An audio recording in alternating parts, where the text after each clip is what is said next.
ഏ Bindu Krishna K S U മുതൽ പൊരുതി വന്ന ആളാണ്. കൊല്ലത്ത് പൊരുതിയ ആളാണ്. തൊഴിലാളികളുടെ ഈറ്റെന്ന് പറയുന്നത് ആലപ്പുഴയും കൊല്ലമാണ്. കൊല്ലത്ത് നിന്ന് പൊരുതി വന്ന ഉണ്ണികൃഷ്ണനോട് എനിക്ക് ഉപദേശിക്കാനൊന്നുമില്ല. വിജയിച്ചു വരട്ടെ.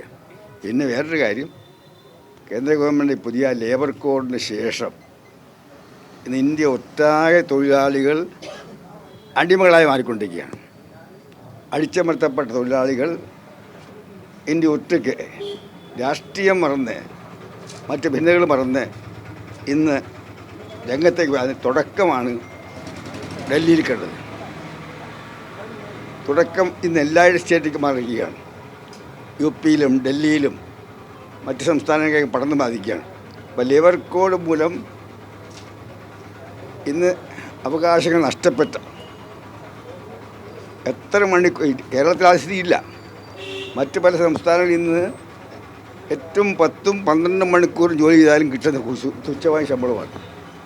ആ സ്ഥിതി കേരളത്തിൽ വരാതിരിക്കാൻ വേണ്ടി ലേബർ കോഡിൻ്റെ കടന്നാക്രമണത്തെ പ്രതിരോധിക്കാൻ വേണ്ടി തൊഴിലാളികളുടെ രക്ഷാകവചമായി മാറട്ടെ ബിന്ദു കൃഷ്ണയുടെ ഈ ഭരണകാലം എന്നാണ് ആശംസിക്കാറ്. ഇതിനോട് ചോദിക്കേണ്ട